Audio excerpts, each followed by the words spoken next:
രേണുവിനെ കാണുമ്പോൾ പെട്ടെന്ന് ആൾക്കാർക്ക് കിട്ടുന്ന ഒരു ഇമേജ് എന്ന് പറയുന്നത് ഭയങ്കരമായ ഒരു ജാടയുള്ള ഒരു ലേഡി എന്നുള്ളതായിരിക്കും.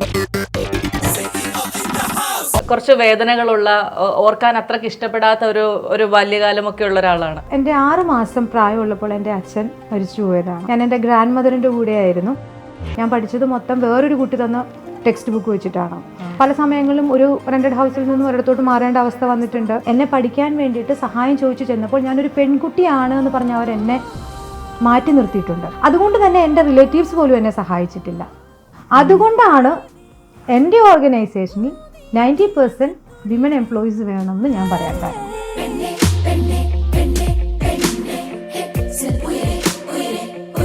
എത്ര വർഷത്തെ എക്സ്പീരിയൻസ് ഈ ഫീൽഡിലുണ്ട്? എനിക്ക് 15 വർഷത്തെ എക്സ്പീരിയൻസ് ഉണ്ട്. ഇപ്പോൾ 15 വർഷം അല്ലേ മൈഗ്രേഷന് ഒരു ഫീൽഡിൽ? 45 വെറൈറ്റി വിസസ് ചെയ്തിട്ടുണ്ട്. 45 വെറൈറ്റി വിസാസ്, എല്ലാ കൺട്രിയുടെയും എല്ലാ കാറ്റഗറി വിസസ് ഹാൻഡിൽ ചെയ്തിട്ടുണ്ട്. സ്വന്തമായിട്ട് ഇങ്ങനെ ഒരു സ്ഥാപനം തുടങ്ങണം എന്നുള്ള ഒരു തോന്നലിലേക്ക് എത്തിയത്? 1.5 lakhs ക്യാഷ്, 2 lakhs ക്യാഷ് ഒക്കെ തന്നിൽ കയ്യിൽ വെച്ചിട്ട് ഈ അച്ഛനും അമ്മയൊക്കെ പറയും, മോളെ എൻ്റെ മോളെ കയറ്റി വിടണം കേട്ടോ. അപ്പോൾ റെസ്പോൺസിബിലിറ്റി എന്ന് പറയുന്ന ഒരു കാര്യം എനിക്ക് ഫീൽ ചെയ്തു തുടങ്ങി. അതിൽ നിന്നാണ് ഈ തോട്ട് പ്രോസസ്സിലോട്ട് ഞാൻ വന്നത്. അനുവേട്ടൻ സിനിമ എന്ന് പറഞ്ഞപ്പോൾ അറിയുന്ന കാലം മുതലേ സിനിമയിൽ മാത്രം നിൽക്കുന്ന ആള്, മറ്റേ ആൾ ഇതുമായിട്ട് ഒരു ബന്ധമില്ലാതെ ഇമിഗ്രേഷൻ സ്റ്റഡി അബ്രോഡ്. നിങ്ങൾ എങ്ങനെ കണ്ടുമുട്ടിയേ? മാട്രിമോണി വഴിയാണ് കണ്ടത്. 2 വർഷത്തോളം റിലേഷൻഷിപ്പിൽ ഉണ്ടായിരുന്നു. അതിനുശേഷമാണ് കല്യാണം കഴിക്കുന്നത്. സോ ഞാൻ വിവാഹമേ വേണ്ട എന്ന് വിചാരിച്ച വ്യക്തിയായിരുന്നു. തിരക്ക് പിടിച്ച അമ്മമാർക്കൊക്കെ ചില സമയത്ത് ഭയങ്കര ഗിൽറ്റ് പഠിക്കും, അയ്യോ എനിക്ക് മോക്കുള്ള സമയം കൊടുക്കാൻ പറ്റുന്നില്ല, ഇങ്ങനെയൊക്കെ. ഞാൻ വിശ്വസിക്കുന്ന കാര്യം, അവൾ എന്നെ കെട്ടിപ്പിടിച്ച് ഉമ്മ തരുന്നുണ്ടോ, ഞാൻ ബെസ്റ്റ് അമ്മയാണ്. വൈറ്റ് കവേഴ്സിനകത്ത് പൈസ ഇട്ടിട്ട് ഓരോ സ്ഥലങ്ങളിൽ വെച്ചിട്ട് പോകും. അവർക്ക് അറിയേണ്ട ആവശ്യമില്ല, ഞാൻ അവർക്ക് കൊടുത്തു തന്നു. നമുക്ക് താങ്ക്സ് വേണ്ട. അയ്യോ എനിക്ക് ഇവിടുന്ന് എങ്ങനെ, അതിൽ ദൈവം തന്നതെന്ന് എഴുതിയിട്ടുണ്ടാവും. നമ്മൾ ഒരു ബിസിനസ് നടത്തും, ചിലപ്പോൾ ഭയങ്കര ഡൗൺഫോൾസ് ഉണ്ടാവും.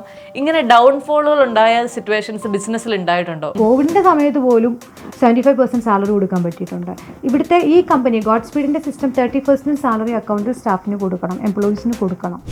എന്ത് ജോലി ചെയ്താലും ഏറ്റവും സന്തോഷത്തോടു കൂടിയും 100% ആത്മാർത്ഥതയോടും കൂടി ചെയ്യും.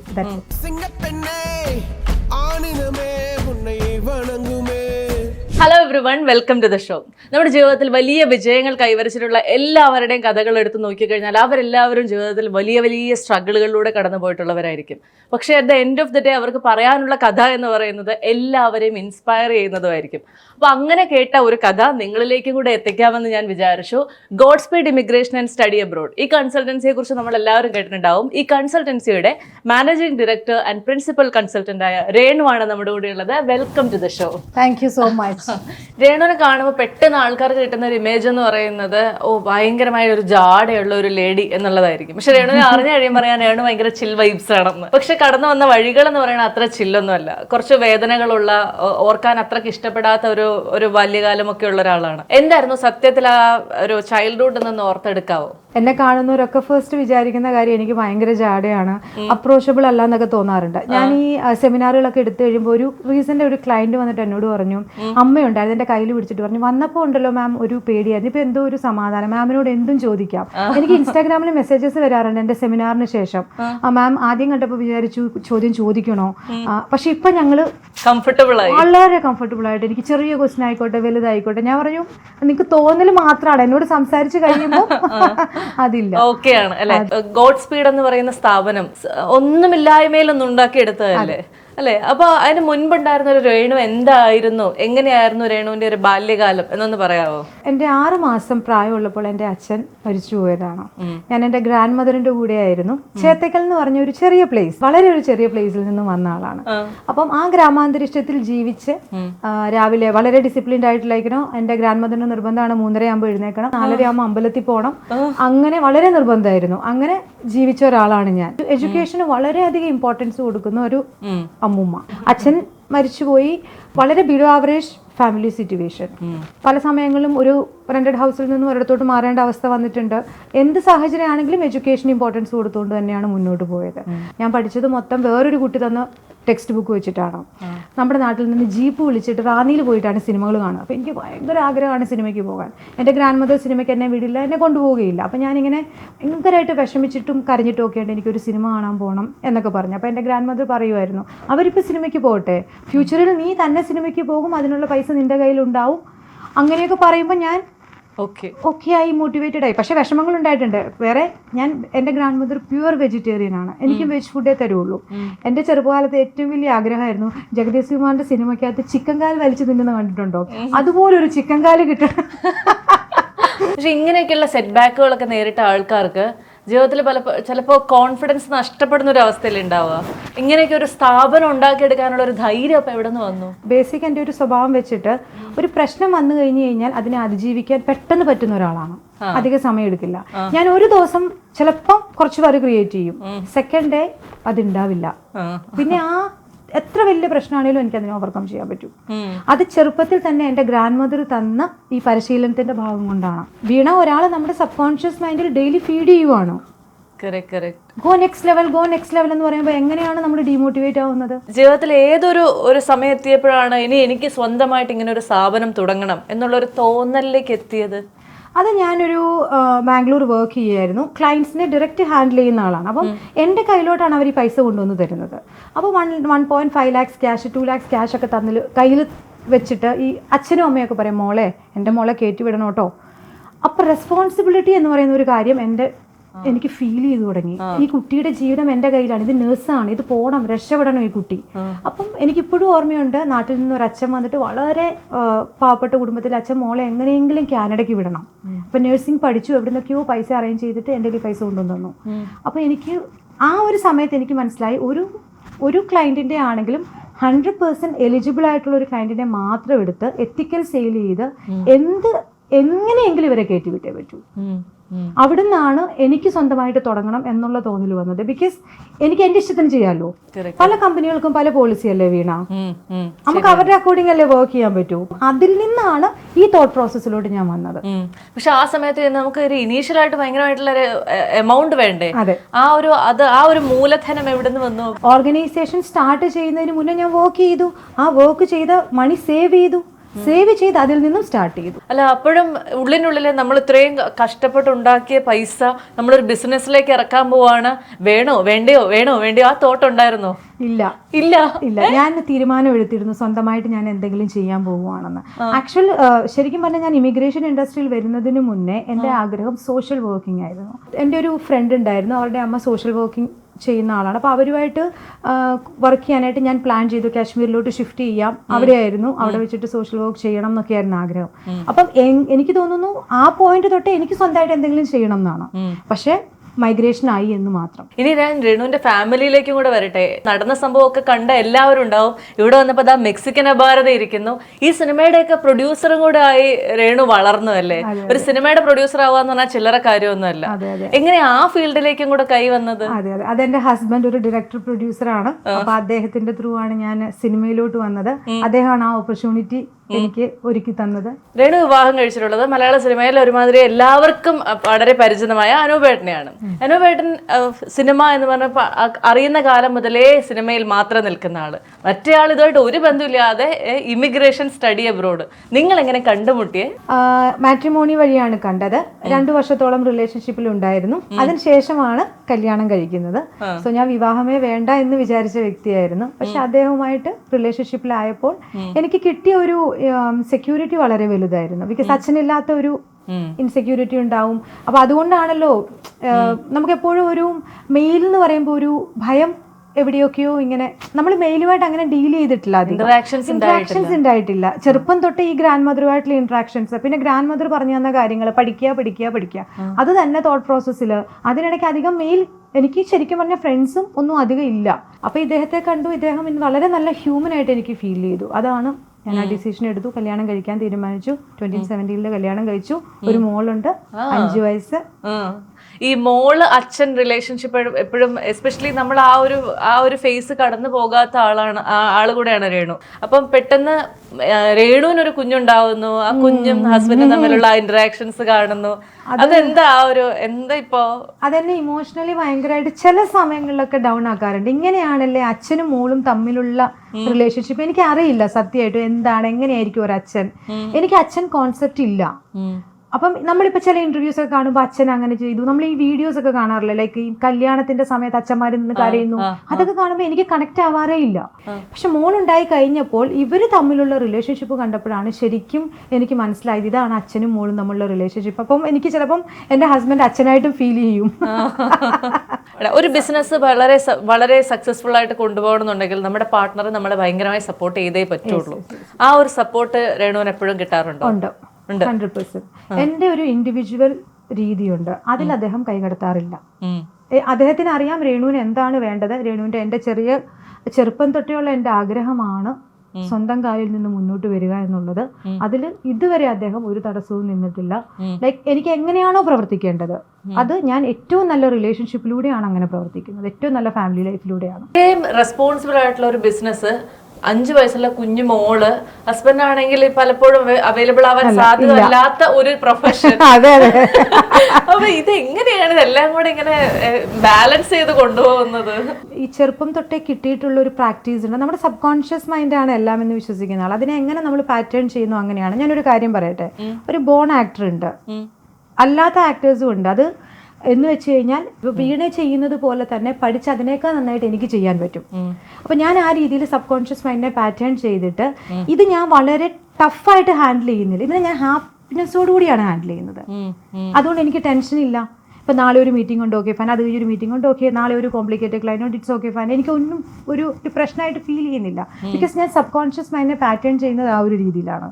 മദർ തെരേസ പറഞ്ഞ കാര്യമുണ്ട്, ഞാൻ അതാണ് ഫോളോ ചെയ്യുന്നത്. എന്ത് ജോലി ചെയ്താലും ഏറ്റവും സന്തോഷത്തോടു കൂടിയും 100% ആത്മാർത്ഥതയോടും കൂടി ചെയ്യും. That's it. അപ്പൊ സന്തോഷത്തോടു കൂടി ചെയ്യണമല്ലോ, അപ്പം എനിക്ക് ടെൻഷൻ വരില്ല. അതിന് പ്രാക്ടീസസ് ഉണ്ട്, ഞാൻ പ്രാക്ടീസ് ചെയ്യുന്നുണ്ട്. അങ്ങനെയാണ് അതിനെ ഹാൻഡിൽ പോകുന്നത്. ഇതിനിടയിൽ ഈ മകളുടെ കാര്യങ്ങളോട് നോക്കാനായിട്ട് ഒരു 5 വയസ്സുള്ള ചെറിയ ആളെ നോക്കാനുള്ള സമയം എങ്ങനെ കണ്ടെത്തുന്നത്? സമയം നന്നായിട്ട് നമ്മൾ കറക്റ്റ് മാനേജ് ചെയ്ത് പോയി കഴിഞ്ഞാൽ അത് നമ്മളെ സമയം അസിസ്റ്റ് ചെയ്യും. ടൈമിനാണ് കൂടുതൽ വാല്യൂ കൊടുക്കുന്നത് മണിയെക്കാട്ടിലും. സോ ഇതിനകത്ത് ഇപ്പൊ മോക്ക് 5 വയസ്സാണല്ലോ, ഇപ്പൊ അവള് രാജകുമാരിയുടെ കൂട്ട് വളരുവാണ്, ഒരു റെസ്ട്രിക്ഷനും ഇല്ല പുള്ളിക്കാരത്തിക്ക്. 7 വയസ്സ് വരെ കുട്ടികൾ അങ്ങനെ ആയിരിക്കണം എന്നാണ്. 7 തൊട്ട് 9 വയസ്സ് വരെ അവര് രാജകുമാരിയുടെ കൂട്ട്, അവരെ നമ്മൾ രാജാവിന്റെ മാതിരി ട്രീറ്റ് ചെയ്യണം. 9 വയസ്സിന് ശേഷം നമ്മൾ അവരുടെ തെറ്റുകളും കുറ്റങ്ങളും കണ്ടെത്തി പറഞ്ഞു കൊടുത്ത് മനസ്സിലാക്കി അവരെ മാറ്റണം. അല്ലെങ്കിൽ അവരുടെ സബ് കോൺഷ്യസ് മൈൻഡ് പാറ്റേൺ ആവില്ല. പക്ഷെ 12 വയസ്സിന് ശേഷം അല്ലെ 13 വയസ്സിന് ശേഷം നമ്മൾ ഡിസിഷൻ എടുക്കാൻ തുടങ്ങുമ്പോൾ വാ എൻ്റെ കൂടെ ഇരുന്ന് ഇതിലെന്താണ് അഭിപ്രായം എന്ന് നമുക്ക് അവരോട് ചോദിക്കാൻ പറ്റണം. ആ ഒരു പാറ്റേണിലൂടെയാണ് ഞാൻ മോളെ വളർത്തുന്നത്. ഒരു റെസ്ട്രിക്ഷനും ഇല്ല. ഞാനൊരു നല്ല അമ്മയാകാനുള്ള ഒരു പ്രാക്ടീസും ചെയ്യുന്നില്ല. വളരെ ഹാപ്പിയാണ്. ഞങ്ങൾ ഫ്രണ്ട്സാണ്. അവിടെ കൂടെ കളിക്കുക, ചിരിക്കുക, അവൾ കളിക്കുന്ന ഡാൻസ് ഞാനും കളിക്കും. അങ്ങനത്തെ ഒരു ലൈഫാണ്. അല്ലാണ്ട് അങ്ങോട്ട് പോ, ഇവിടെ ഇരിക്കുക, സിറ്റ്, അങ്ങനത്തെ ഒന്നുമില്ല. ലൈക്ക് ഇറ്റ്സ് ലൈക്ക് എനിക്ക് ചിലപ്പോൾ എനിക്ക് തോന്നാറുണ്ട് അവക്കാണോ 5 വയസ്സ്, എനിക്കാണോ 5 വയസ്സ്. അല്ല, പല അമ്മമാരും പ്രത്യേകിച്ച് ഇങ്ങനെ ഭയങ്കരമായ തിരക്ക് പിടിച്ച അമ്മമാർക്കൊക്കെ ചില സമയത്ത് ഭയങ്കര ഗിൽറ്റ് പഠിക്കും. അയ്യോ എനിക്ക് മോക്കുള്ള സമയം കൊടുക്കാൻ പറ്റുന്നില്ല. ഇങ്ങനെയൊക്കെയുള്ള എന്തെങ്കിലും അവസ്ഥകളിലൂടെ കടന്നു പോയിട്ടുണ്ടോ? ഇല്ല. ഞാൻ വിശ്വസിക്കുന്ന കാര്യം, അവൾ എന്നെ കെട്ടിപ്പിടിച്ച് ഉമ്മ തരുന്നുണ്ടോ, ഞാൻ ബെസ്റ്റ് അമ്മയാണ്. ഓ അത് ശരി. അത് മാത്രം മതി. വേറെ ആരെന്നോട് എന്ത് പറഞ്ഞാലും ഞാൻ അതില് ബോധം അല്ല അല്ലേ? Even husband. അങ്ങനെ എപ്പോഴെങ്കിലും എവിടെന്നെങ്കിലും കേട്ടിട്ടുണ്ടോ? ഉണ്ട്. എൻ്റെ മോള് നമ്മൾ കൊറോണയുടെ സമയത്ത് എൻ്റെ മോൾക്ക് 1.25 വയസ്സുണ്ടായിരുന്നപ്പോൾ ഞാൻ എൻ്റെ കുഞ്ഞിനെ ഡേ കെയറിൽ വിട്ടു. എനിക്ക് കുഞ്ഞിനെ വീട്ടിൽ നിർത്താനുള്ള സിറ്റുവേഷൻ ഉണ്ടായില്ല. അവിടെ ഇരുന്ന് വെറുതെ TV കാണും, സമയം കളയും. പിന്നെ കുഞ്ഞ് സംസാരിക്കുന്നില്ല. അപ്പം ഞാൻ 1.25 വയസ്സുള്ള സമയത്താണ് അവളെ ഡേ കെയറിൽ കൊണ്ടുവിട്ടത്. എല്ലാവരും എൻ്റെ ഓപ്പോസിറ്റ് ആയിരുന്നു. ഇപ്പോൾ ഡേ കെയർ വിടാമോ, ഇച്ചിരിയുള്ള കുഞ്ഞിനെയാണോ ഡേ കെയർ വിടുന്നത്, കൊറോണയാണ്, കുഞ്ഞിന് കോവിഡ് വരില്ലേ? ഞാൻ പറഞ്ഞു ഞാനെടുത്ത ഡിസിഷനാണ്, ഞാൻ വിടും. പക്ഷെ അതുകൊണ്ട് എൻ്റെ മോൾക്ക് ഒത്തിരി മാറ്റം ഉണ്ടായി. അവൾ നന്നായിട്ട് സംസാരിച്ചു, അവളെല്ലാം പഠിച്ചു. അതിനുശേഷമാണ് അവളെ സ്കൂളിൽ വിടുന്നത്. അപ്പോൾ ആ സമയത്ത് എൻ്റെ ഹസ്ബൻഡ് പോലും എന്നോട് ചോദിച്ചു, രേണു ഇത് ശരിയാണോ തീരുമാനം? ഞാൻ പറഞ്ഞു ആണെന്ന് പറഞ്ഞു. തീരുമാനം എടുത്തു, വിട്ടു. പക്ഷെ ഒത്തിരി ഗുണമുണ്ടായി. ഇനി വീണ്ടും നമ്മൾ ഈ ഗോഡ് സ്പീഡിലേക്ക് വന്നു കഴിഞ്ഞാൽ ഏകദേശം ഒരു 50,000-ഓളം ആളുകളെ വിദേശത്തേക്ക് കയറ്റി വിട്ടിട്ടുള്ള ഒരു കമ്പനിയാണ്. ഇപ്പൊ ഒരുപാട് പേരുമായിട്ട് നമുക്ക് ഇപ്പോഴും പേഴ്സണൽ ടച്ചിൽ ഉണ്ടാവൂലേ? പലരുടെയും ജീവിതം തന്നെ മാറി മറിഞ്ഞിട്ടുണ്ടാവും ഇവിടെ നിന്ന് വിദേശത്തേക്ക് പോവുക എന്ന് പറയുന്നത്. അങ്ങനെ ഏതെങ്കിലും ഒരു കഥ, ഒരു പേഴ്സണൽ കഥ രേണുവിന്റെ കയ്യിലുണ്ടോ? ഉണ്ട്. ആണോ? എൻ്റെ ഒരു ക്ലയന്റ് ഉണ്ട്. അദ്ദേഹം ഒരു IT പ്രൊഫഷണൽ ആയിരുന്നു. പക്ഷെ അദ്ദേഹം നേരത്തെ IT-ലൊക്കെ വർക്ക് ചെയ്യുകയാണെങ്കിൽ 10+ ചെറിയ ഡിപ്ലോമയുടെ NTTF പോലെയുള്ള ഡിപ്ലോമയുടെ ആവശ്യമൊക്കെ ഉണ്ടായുള്ളൂ. ഈ 2002-ലൊക്കെ ആ സമയത്തൊക്കെ അങ്ങനെ അദ്ദേഹം ജോബിന് കയറി. പിന്നെ അവസാനം വർക്ക് ചെയ്ത് MNC കമ്പനി വർക്ക് ചെയ്തു. പക്ഷെ അദ്ദേഹത്തിന്റെ വലിയ ആഗ്രഹമായിരുന്നു ഓസ്ട്രേലിയക്ക് മൈഗ്രേറ്റ് ചെയ്യണം. പക്ഷെ എവിടെ ചെന്നാലും ഇദ്ദേഹം എലിജിബിൾ അല്ല. ബിക്കോസ് ഈ ഡിപ്ലോമ വെച്ചിട്ട് അങ്ങനെ ഓസ്ട്രേലിയക്ക് പോകും. PR ആണ് അദ്ദേഹത്തിന് വേണ്ടത്. അദ്ദേഹത്തിന് സ്റ്റഡി വിസ അല്ല. അദ്ദേഹത്തിന്റെ ഏജ് 36 വയസ്സുണ്ടായിരുന്നു. അപ്പോൾ അദ്ദേഹം എന്നെ മീറ്റ് ചെയ്തു. അപ്പം ഭയങ്കര ഇമോഷണലി ഡൗൺ ആയിട്ട് എനിക്ക് എങ്ങനെയെങ്കിലും ഓസ്ട്രേലിയക്ക് പോകണം, അദ്ദേഹത്തിന്റെ കല്യാണം നടക്കുന്നില്ല, എങ്ങനെയെങ്കിലും അദ്ദേഹത്തിന് ഇവിടുന്ന് പോയി രക്ഷപ്പെട്ട് കല്യാണം കഴിക്കണം, ഇതൊക്കെയാണ് അദ്ദേഹത്തിന്റെ ആഗ്രഹങ്ങൾ. ഞാൻ പറഞ്ഞു ഞാൻ ട്രൈ ചെയ്യാം. അപ്പം ഞാൻ ചെയ്തത് എന്താണെന്ന് വെച്ചാൽ 10+ ഡിപ്ലോമ എടുത്ത് അദ്ദേഹത്തിനെ കൊണ്ട് CCNA CCNP ഒരു സർട്ടിഫിക്കേഷൻ ചെയ്യിച്ച് അദ്ദേഹത്തിന്റെ 10 വർഷത്തെ എക്സ്പീരിയൻസ് പ്രോപ്പറായിട്ട് ക്ലെയിം ചെയ്ത് ആദ്യത്തെ സ്റ്റേജ് അദ്ദേഹത്തിന് ലൈസൻസ് ആദ്യം ഓസ്ട്രേലിയയിൽ നിന്ന് എടുത്തു കൊടുത്തു. അത് തന്നെ ഒരു വലിയ ടാസ്ക്കാണ്. ആ ലൈസൻസ് കിട്ടിക്കഴിഞ്ഞപ്പം 5 വട്ടം IELTS എഴുതി, കിട്ടുന്നില്ല. IELTS എഴുതിയിട്ടും കിട്ടുന്നില്ല. എഴുതാൻ ഒരു സ്ഥലമില്ല. പിന്നെ IELTS നമ്മൾ ബാംഗ്ലൂർ എഴുതുന്നു, പിന്നെ നമ്മൾ ഇവിടെ വന്ന് കോട്ടയത്ത് എഴുതുന്നു, പല സ്ഥലങ്ങളിൽ എഴുതുമ്പോൾ പല സ്കോറുകൾ കിട്ടും. പിന്നെ വേറൊരു IELTS ഇൻസ്റ്റിറ്റ്യൂട്ട് നല്ലത് കണ്ടെത്തി അവിടെ പിന്നെയും പഠിച്ച് 7ാമത്തെ തവണയാണ് അദ്ദേഹം ഇത് ക്ലിയർ ചെയ്യുന്നത്. അത്ര സ്ട്രഗിൾ ചെയ്ത് ഫൈനലി ഇദ്ദേഹത്തിന് പെർമനന്റ് റെസിഡൻസി വിസ കിട്ടി. അദ്ദേഹം ഓസ്ട്രേലിയക്ക് കയറിപ്പോയി. അതാണ് ഞാൻ ഹാൻഡിൽ ചെയ്ത ടഫായിട്ടില്ല. ബിക്കോസ് അദ്ദേഹം IELTS തന്നെ 7 തവണ എഴുതി. മനസ്സിലായി. അദ്ദേഹത്തിന്റെ കല്യാണം നടന്നോ? അത് കല്യാണം നടന്നോന്ന് എനിക്കറിയില്ല. ഞാനിവിടെ ശ്രദ്ധിച്ചൊരു കാര്യം എന്താ വെച്ച് കഴിഞ്ഞാൽ 10-200 എംപ്ലോയീസ് ഉണ്ട്. അതിൽ ഒരു 90% സ്ത്രീകളാണ്. വളരെ കോൺഷ്യസ് ആയിട്ട് തന്നെ അങ്ങനെ എടുത്തേക്കാണോ? അതെ അതെ. അതെന്താ? ഞാൻ ജീവിതത്തിൽ പല സ്ഥലത്തും എൻ്റെ ഗ്രാൻഡ് മദർ എന്നെ പഠിക്കാൻ വേണ്ടിയിട്ട് സഹായം ചോദിച്ചു ചെന്നപ്പോൾ ഞാനൊരു പെൺകുട്ടിയാണ് എന്ന് പറഞ്ഞ് അവർ എന്നെ മാറ്റി നിർത്തിയിട്ടുണ്ട്. പെൺകുട്ടിയെ സഹായിച്ചാൽ അതൊരു ബാധ്യതയായിട്ട് മാറുമെന്ന് സമൂഹത്തിനൊരു ചിന്തയുണ്ട്, ഇല്ലേ? പെൺകുട്ടികളാണ് എങ്കിൽ ഉണ്ട്. അതുകൊണ്ട് തന്നെ എൻ്റെ റിലേറ്റീവ്സ് പോലും എന്നെ സഹായിച്ചിട്ടില്ല. എന്ന് വെച്ചാൽ സ്വന്തം റിലേറ്റീവ്സ് അതൊരു പെൺകുട്ടിയാണ്, പിന്നെ ചിലപ്പോൾ കല്യാണം കഴിപ്പിച്ചു വിടണം, ചിലപ്പോൾ പഠിപ്പിക്കണം. പക്ഷെ ഒരു ആൺകുട്ടിയാണെങ്കിൽ ആരെങ്കിലും ഏറ്റെടുക്കും. അതുകൊണ്ടാണ് എൻ്റെ ഓർഗനൈസേഷനിൽ 90% വിമൻ എംപ്ലോയീസ് വേണമെന്ന് ഞാൻ പറയാൻ കാരണം. ഞാനൊരു കോൺസെപ്റ്റ് ക്രിയേറ്റ് ചെയ്തിട്ടുണ്ട്. അതിനെ പൊസിഷൻ മണി പവർ എന്നാണ് പേര്. ലൈക്ക് ഒരു പൊസിഷനിലോട്ട് ഒരു എംപ്ലോയി എത്തുന്നു, അടുത്ത പൊസിഷനിൽ പോവുക, കൂടുതൽ സാലറി, കൂടുതൽ മണി ക്രിയേറ്റ് ചെയ്യുക, പവറിലോട്ട് എത്തുക. Position money power. അതിനൊപ്പം തന്നെ ഒരു കോൺസെപ്റ്റ് ക്രിയേറ്റ് ചെയ്തിട്ടുണ്ട്. That's called HRCM. H means health, R means relationship, C career, M money. അപ്പം ഒരു എംപ്ലോയി കഴിഞ്ഞാൽ എസ്പെഷ്യലി ഒരു പെൺകുട്ടിയാണെങ്കിൽ ചിലപ്പോൾ അതിന് വീട്ടിൽ പ്രശ്നങ്ങളുണ്ടാവാം, അല്ലെങ്കിൽ ചിലപ്പം ആങ്സൈറ്റി പ്രോബ്ലംസ് ഉണ്ടാവാം, എന്തെങ്കിലുമൊക്കെ ഉണ്ടാവും. അപ്പം മെൻ്റൽ ഹെൽത്ത്, ആ മെൻ്റൽ ഹെൽത്തിൽ മാത്രം വർക്ക് ചെയ്യും.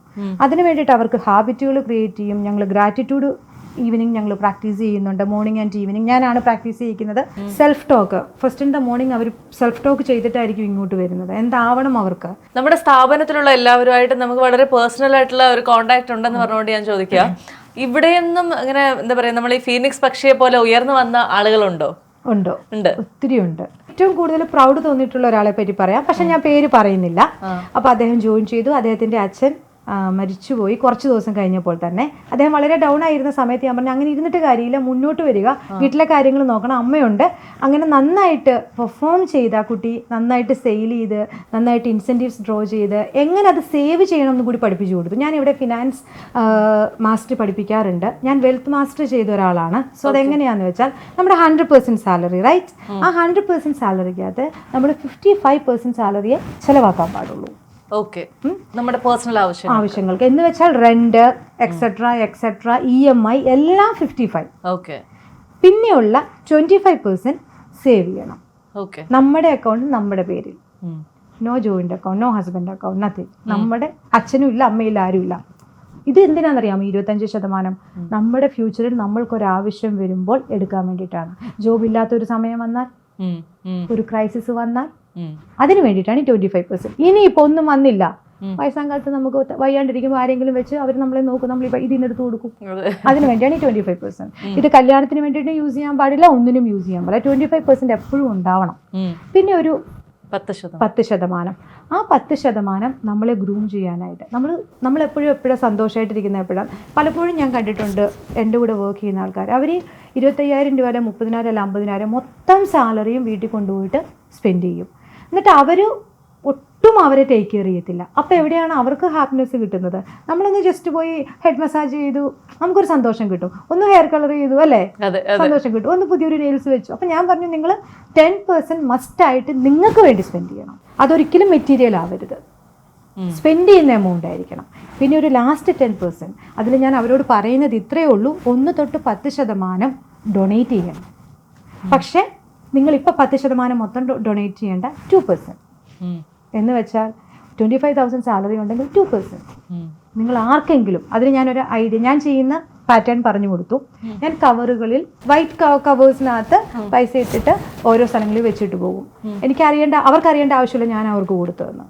കൊടുക്കുന്നത് ചിലപ്പം ഈ മുമ്പത്തി വിൽക്കുന്ന, അല്ലെങ്കിൽ ക്യാൻഡിൽ വിൽക്കുന്ന, ചർച്ചിന്റെ മുന്നിലിരിക്കുന്ന ആൾക്കായിരിക്കാം, അല്ലെങ്കിൽ സെക്യൂരിറ്റി ഗാർഡായിട്ട് വർക്ക് ചെയ്യുന്ന ആൾക്കായിരിക്കാം, ചിലപ്പോൾ നമ്മുടെ പിന്നെ ഫ്ലാറ്റിൽ തന്നെയുള്ള സെക്യൂരിറ്റി ചേട്ടനായിരിക്കാം, അല്ലെങ്കിൽ നമ്മുടെ ഓഫീസിൽ ചിലപ്പം അറിഞ്ഞുകൊണ്ട് തന്നെ ചേച്ചിക്കായിരിക്കും കൊടുക്കുന്നത്. ആർക്ക് വേണമെങ്കിലും കൊടുക്കാം. നമുക്ക് അപ്പോൾ ഒരു പ്രത്യേക അവരാ കവർ എടുക്കുമല്ലോ, നോക്കുമല്ലോ. അപ്പൊ നമ്മൾ ദൂരെ ഒന്ന് മാറി അവരുടെ മുഖം ഒന്ന് നോക്കണം. അവര് അയ്യോ ഇതാരെനിക്ക് ഇവിടുന്ന് എങ്ങനെ, അതില് ദൈവം തന്നതെന്ന് എഴുതിയിട്ടുണ്ടാവും. അത് എന്റെ ടെക്നിക്കാ കേട്ടോ. അപ്പൊ ഞാൻ അങ്ങനെയൊക്കെ അവർക്ക് പറഞ്ഞു കൊടുക്കാറുണ്ട്. അതെ അതെ, അത് ശരി. ഭയങ്കരമായി വ്യത്യസ്തമായ ജീവിതം നയിച്ചുകൊണ്ടിരിക്കുന്ന ആളാണ്. അങ്ങനെയൊന്നുമില്ല, ഒരു ഹാപ്പി ലൈഫ്, സന്തോഷത്തോടുകൂടി ജീവിക്കുന്ന ഒരു വ്യക്തിയാണ്. നമ്മൾ ഒരു ബിസിനസ് നടത്തുമ്പോൾ, എസ്പെഷ്യലി ഒരു ഇമിഗ്രേഷൻ എന്നൊക്കെ പറയുന്നത് പല സമയത്ത് പല തരത്തിൽ പോകുന്നത്. ചിലപ്പോൾ നല്ല ബൂം ഉണ്ടാവും, ചിലപ്പോൾ ഭയങ്കര ഡൗൺഫോൾസ് ഉണ്ടാവും.